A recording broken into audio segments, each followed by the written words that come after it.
নীল পূজা বা নীল ষষ্ঠী হল সনাতন বাঙালিদের এক লোকোৎসব, যা মূলত নীল এবং নীলাবতী অর্থাৎ শিব ও শিবানীর বিবাহ উৎসব। গোটা চৈত্র মাস জুড়ে রয়েছে বাঙালির একাধিক পুজো পার্বণ, যার মধ্যে অন্যতম নীল ষষ্ঠী বা নীল পুজো।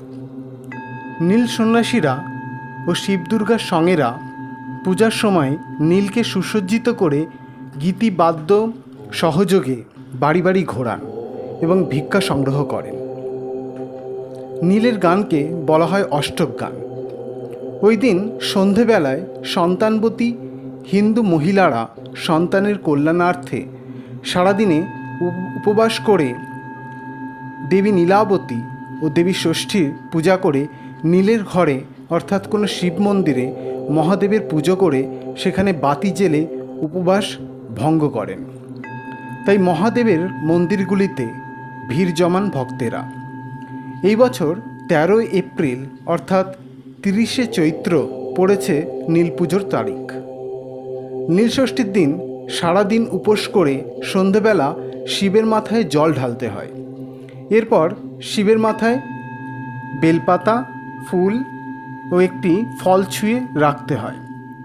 এরপর আকন্দ বা অপরাজিতার মালা পরিয়ে সন্তানের নামে একটি মোমবাতি বা ঘৃতপ্রদীপ জ্বালিয়ে প্রার্থনা করতে হয়। উপোস ভঙ্গের পরও এই দিন ফল, সাবু, ময়দার তৈরি খাবারই খেতে হয়। সন্ধক লবণ দিয়ে খাবার খেতে হয়।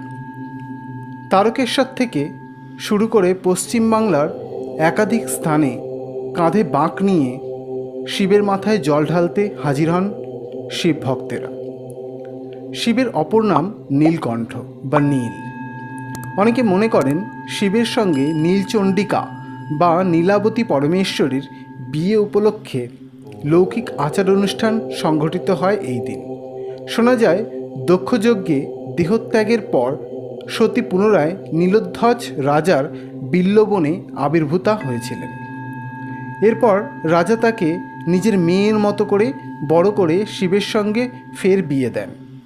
বাসর ঘরে নীলাবতী শিবকে মোহিত করেন এবং পরে মক্ষিপা রূপ ধারণ করে ফুলের সঙ্গে জলে নিক্ষিপ্ত হয়ে মৃত্যুবরণ করেন।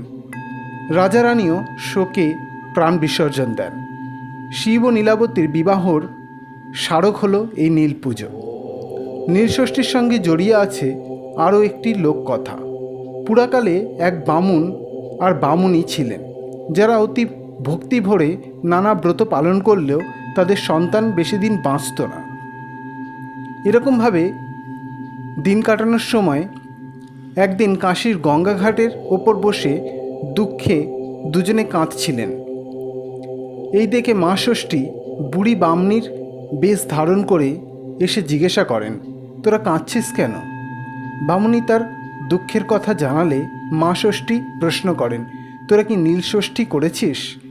বামুনি উত্তর দেয়, সে কি মা, কই ও ব্রত তো আমরা জানি না।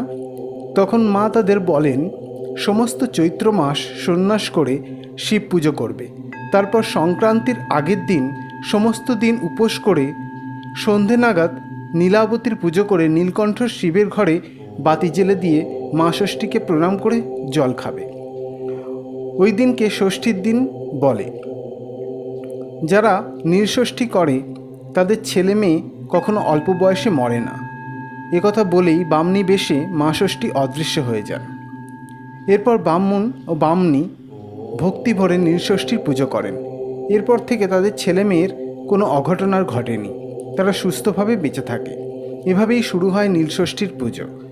তবে সন্ন্যাসী মহলে নীলের পুজো গৃহীদের থেকে একটু আলাদা। যারা সমস্ত চৈত্র মাসে সন্ন্যাস রাখেন, ওনারা নিম বা বেলকাঠ থেকে নীলের মূর্তি তৈরি করেন।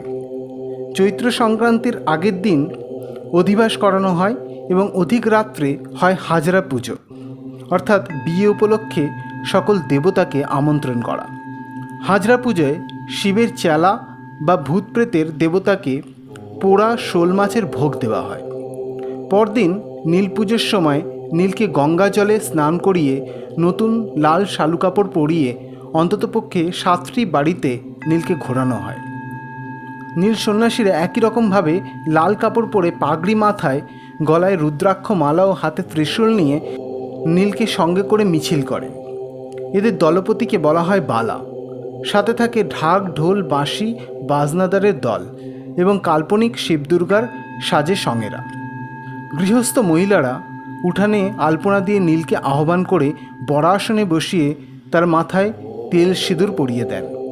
এরপর নীলের গান শুরু হয়। বিয়ের গানের পর নীলের গানে থাকে সংসারী হরপার্বতীর কথা, শিবের কৃষিকাজ, গৌরীর শাখা পড়া প্রভৃতি এবং ভিখারি শিবের সঙ্গে অন্নপূর্ণা শিবানীর দান্তিক সহাবস্থানের কাহিনী। গানের প্রথম অংশ দলপতি বালারা এবং পরবর্তী অংশ অন্য নীল সন্ন্যাসীরা গেয়ে থাকেন। গানের শেষে গৃহস্থরা সন্ন্যাসীদের চাল, পয়সা, ফল প্রভৃতি ভিক্ষাস্বরূপ দেন। সেই দিয়েই ওনারা পূজাপাঠ ও অন্যান্য খরচ চালান। এইভাবে সম্পন্ন হয় নীল পুজো।